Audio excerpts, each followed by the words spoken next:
जनाबाई के तो रोम रोम प्रफुल्लित हो गए, आनंदित हो गए। आहा, साक्षात पंडरीनाथ भगवान नृत्य करने नामदेव जी के कीर्तन में। जनाबाई तो वहीं बैठ गई।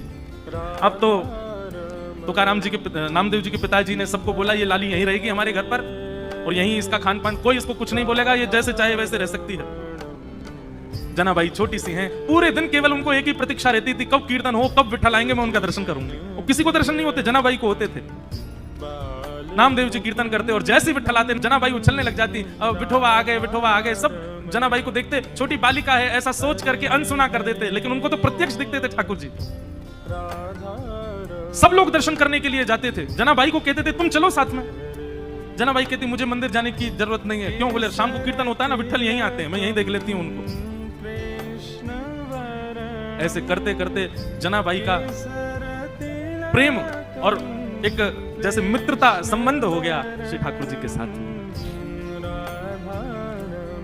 पूरे दिन सेवा करती और सेवा करने के बाद शाम को बैठ करके ठाकुर जी का चिंतन करती। ठाकुर जी के लिए प्रसाद क्या बनाना है, क्या सिद्ध करना है, सब विचार करती जनाबाई। ठाकुर जी इतने भाव से बुलाती ठाकुर जी को, ठाकुर जी आते थे उनके पास। एक दिन की बात, नामदेव जी ने ऐसा सुंदर कीर्तन किया कि ठाकुर जी और दिन से ज्यादा अधिक नृत्य किए उस दिन। इतना नृत्य किया कि जनाबाई जैसे ही कीर्तन पूर्ण हुआ, जनाबाई रोने लगी।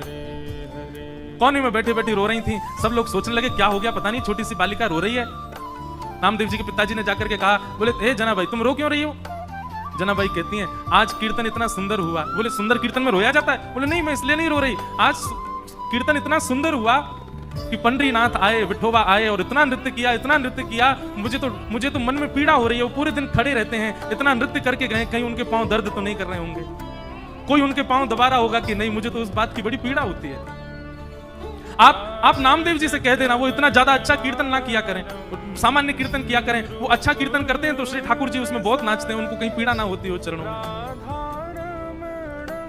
जनाबाई मन में सोच रही है मेरे पास विठोबा होते, मेरे पास विठल होते, घी लेकर के आती, चरणों में मालिश करती, अपने हाथ से चरण दबा देती, मेरा विठोबा बहुत कष्ट में आ गए होंगे आज तो। और यही बोलती जा रही है। अब सबको वहां से उठ करके सोने चले गए, लेकिन वो यही चिंतन कर रही हैं आज विठल के पांव में दर्द हो रहा है, आज मेरे पंडरीनाथ के चरणों में दर्द हो रहा होगा। ये भाव मन में सोच ही रही थी कि इतने में ही पीताम्बरी पहने, कटी पर हाथ धरे, सुंदर श्यामल वर्ण ठाकुर जी का श्री पंडरीनाथ भगवान वहीं प्रकट हो गए। और प्रकट होकर के जनाबाई के सामने बैठ करके पांव आगे पसार दिए। बोले रो क्यों रही हो? तो फिर दबाओ हमारे चरण। आपको अगर लग रहा है कि हमारे पैरों में पीड़ा हो रही तो दबाओ ना।